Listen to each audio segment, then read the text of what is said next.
pagtatakip, pagko-cover, paglagay ng lambong. Ito ang mga bagay na ginagawa ni Satanas. Good morning po mga kaibigan.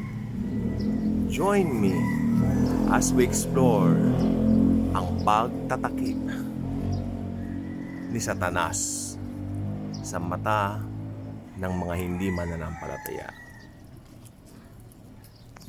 Alam natin ang mundo ngayon ay punong-puno ng tensyon, punong-puno ng mga bagay na nakakagulat, nakabibigla, at kung hindi ka palabasa ng kanyang banal na salita, mga salita ni Kristo Jesus na nakasulat sa Bible, ikaw ay talagang magugulumihan at matatakot.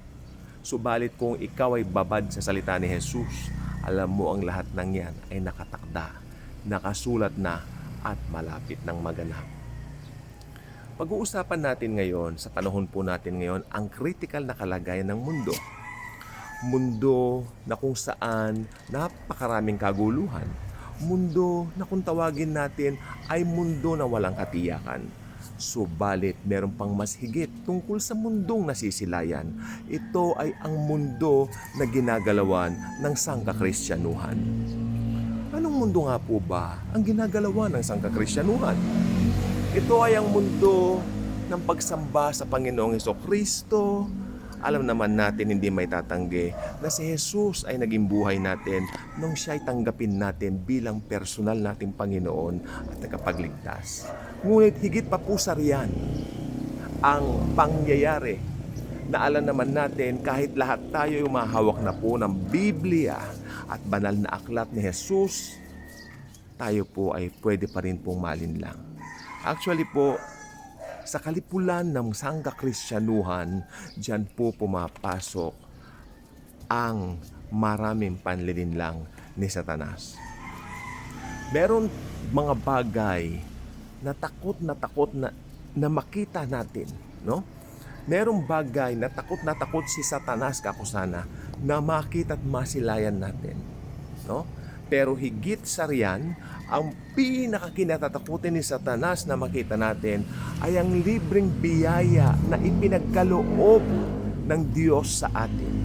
Yan ay walang iba kundi ang kanyang pinakamamahal na anak, ang kanyang bugtong na anak na si Hesukristo na nag-alay ng buhay para sa atin. Paano po ninyo, pastor, nasabi na ayaw ipakita ni Satanas ang biyaya? Simple lang po yan. Kapag ka nakikita natin ang katotohanan ng puso ng Diyos na ipinagkaloob niya si Jesus upang maligtas ang sangkatauhan sa pamamagitan lamang ng pananampalataya sa tinapos niyang gawa sa krus, nanginginig ang kaaway, nanginginig ang demonyo, nanginginig ang dyablo.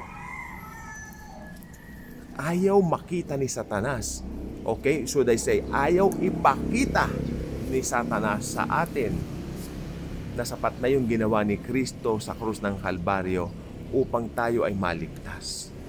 Nais ni Satanas tayo ay mag-perform, tayo ay gumawa.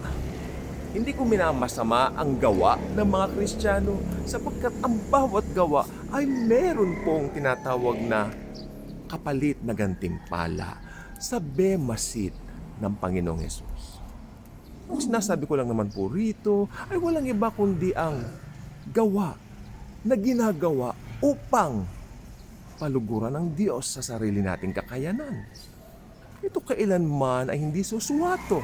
Ito kailanman ay hindi aangkop doon sa ginawa niya sa krus sapagkat ito ay perpekto at walang sino mang sa atin ang makagagaya o makakaganap nito. Sapat na ang ginawa ni Jesus upang tayo ay maligtas. Pero si Satanas nanginginig. Kung hindi niyo po alam ang pangyayari na ang Panginoong Hesukristo ay nakabayubay sa krus ng Kalbaryo 2,000 taon na pong nakakaraan noong unang Biyernes Santo, nginig si Satanas sapagkat alam niya the moment na nalagutan ng hininga ang Panginoong Hesus, alam ni Satanas na hindi namatay si Jesus ng kamatayan ng normal na tao. Namatay po si Jesus dahil ibinigay niya ang kanyang sarili. Kusa niya itong ibinigay. Alam din ni Satanas na bilang Diyos, hindi pwedeng mamatay si Jesus. Sapagkat naniniwala po ako, alam ni Satanas kung gaano ka-powerful si Jesucristo. At alam ni Satanas, the moment na malagutan ng hining ang Panginoong Hesus, ang kaligtasan sa buong mundo ay mabubuksan na sa pamamagitan ng biyaya ng Diyos. Kaya takot na takot, nginig na nginig ang diablo during that time. When Jesus say, when he said, it is finished, naganap na, nangatog ang diablo. Nanginig ang diablo sapagkat ang kanyang panahon ay nabibilang na. Kaya ang nais ng diablo sa panahon natin ngayon, wag natin makita yung ginawa ni Jesus sa cross. At lalo po siyang nanginig sapagkat after 3 days, matapos lamang po ang 3 araw na singkad, bumangon ang Diyos Anak mula sa puntod niya, mula sa libingan niya, upang ipakita ang resibo ng ating kaligtasan. Sa makatuwid bagay, pag-ibig na walang hanggan. Sa makatuwid bagay, ang puso ng Diyos ang dumaloy sa buong sangkatauhan. Pag-ibig na dalisay, pag-ibig na walang katulad. Naway ito'y makita ng buong mundo. Ganyan ang pag-ibig ni Jesus sa mundo. Subalit, ang diablo hindi papayag. Ang diablo ay patuloy na gagawa ng paraan.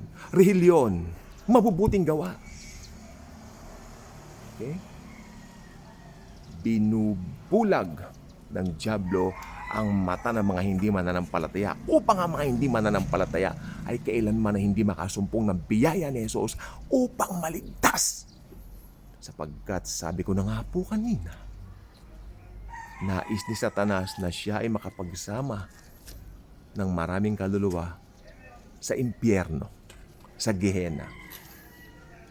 Mga kaibigan, mga kapatid, mga kababayan ko, huwag natin sanang iisipin na si Satanas ay nasa impyerno na ngayon na may hawak na tinidor. Wala pa po siya doon. Ang tinidor po ay ginagamit ko pag kumakain ako ng tuna. Wala pa po kay Satanas. Joke! Si Satanas po ay nandito pa rin po sa lupa, sa sangkalupaan, naghahasik ng halimuyak ng lagim na nagtatago sa anyong maganda. Subalit lagim sa kaibaturan at sa katotohanan. At ang demonyo na diablo na si Satanas, binanggit ng Biblia sa Apokalipsis na siya'y susunugin sa Gehenna. Isasama na siya after 1,000 years o 1,000 taon. Makakasama niya na ang Antikristo at ang bulaang propeta.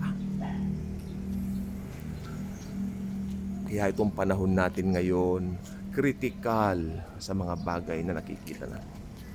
Kritikal ng mga pangyayari sa mundo.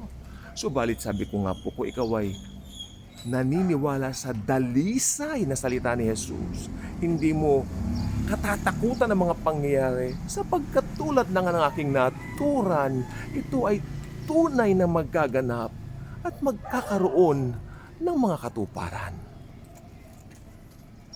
Panginoong Jesucristo, dumating na po kayo. Dagitin mo na kami ng mga anak mong naghihintay sa iyo. Yan lang po ang panalangin ng pusong tunay na nananabik na masilayan ka sa unang pagkakataon. Yan nawa ay maging panalangin ng bawat Kristiyano na tumanggap ng iyong biyaya. At naway isang araw, ang isang kaulapan, ang isang kalangitan ay mabuksan at kami pumaitaas na kasabay ng mga nauna ng pumanaw nung paman ng mga mananampalataya mo. At kami pumasa iyo magpasawalang-walang hanggan. Ka-good vibes na po ba kayo? Kung hindi pa kayo ka-good vibes, just click the subscribe button, share this video, share Jesus, share His grace, share His love. Mga ka-good vibes, thank you very much po. At naniniwala po ko, tayo pong mga anak ng Diyos na mga nasa biyaya ni Jesus, hindi kailanman matatakpan ng ating mga mata. Lagi tayong nakakita dahil kay Kristo Jesus. Thank you.